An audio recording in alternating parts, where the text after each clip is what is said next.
Monster macam apa yang membiarkan seekor anjing terperangkap di atap selama 6 hari? Bayangkan dirantai dalam suhu 100 derajat Celcius dengan makanan busuk dan air kotor. Tidak ada jalan keluar, hanya menggonggong minta tolong sementara orang-orang lewat di bawah. Disitulah tepatnya anak malang ini terjebak, ditelantarkan di atap. Ketika pemiliknya menjual rumah mereka dan meninggalkannya di sana, kawanan anjing yang putus asa itu menggonggong dari blok-blok yang jauh. Seorang wanita baik hati memperhatikannya. Setiap hari selama hampir seminggu, dia melewati rumah itu dan mendengar gonggongannya semakin lemah.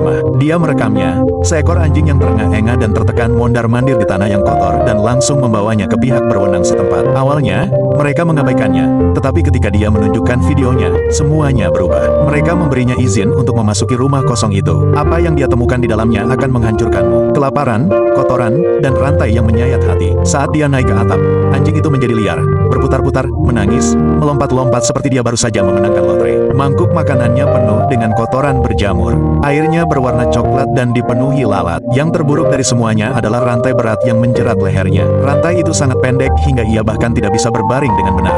Bulu-bulunya kusut karena sampah di pinggangnya sendiri. Ketika ia melepaskan rantai itu, ia meledak, berlari berputar-putar, gemetar karena gembira. Anjing ini tidak bisa berlari bebas selama berbulan-bulan. 3 tindakan kekejaman yang akan membuatmu marah. Karena ditelantarkan, pemiliknya pindah, menjual rumah, dan menguncinya di atap sendirian selama 6 hari di bawah terik matahari. Pengabaian, kelaparan yang dijatah, semangkuk makanan busuk selama hampir seminggu. Rantai sepanjang penjara kurang dari 3 kaki. Ia bahkan tidak bisa mencapai tempat teduh. Jim si pengkhianat. Ia melihat keluarganya pergi melalui jendela di bawah. Setiap gonggongan adalah permohonan bagi mereka. Ia membawa makanan sungguhan. Ia memakannya seperti ia belum pernah makan. Lalu datanglah mainan, bola tenis sederhana. Matanya berbinar. Ia bahkan tidak tahu cara memainkannya pada awalnya, hanya mengendusnya dengan hati-hati. Lalu ia berbunyi klik. Ekornya bergoyang-goyang, melesat mengejarnya seperti anak anjing. Saat itulah dia tahu anjing ini tidak kehilangan semangatnya, hanya harapannya. Keajaiban kesempatan kedua. Dia menamainya Lucky. Setelah kunjungan ke dokter hewan dan dinyatakan sehat, dia memandikannya untuk pertama kalinya setelah berbulan-bulan. Airnya berwarna hitam. Potongan rambutnya memperlihatkan wajah manis yang tersembunyi di balik wajah Matt. Namun, perubahan yang sebenarnya, bagaimana dia berterima kasih padanya. Setiap pagi sekarang, Lucky dengan lembut memasukkan tangannya ke dalam mulutnya. Bukan untuk menggigit, tetapi untuk memegang. Lalu dia menciumnya berulang-ulang seperti berbisik, "Kamu kembali."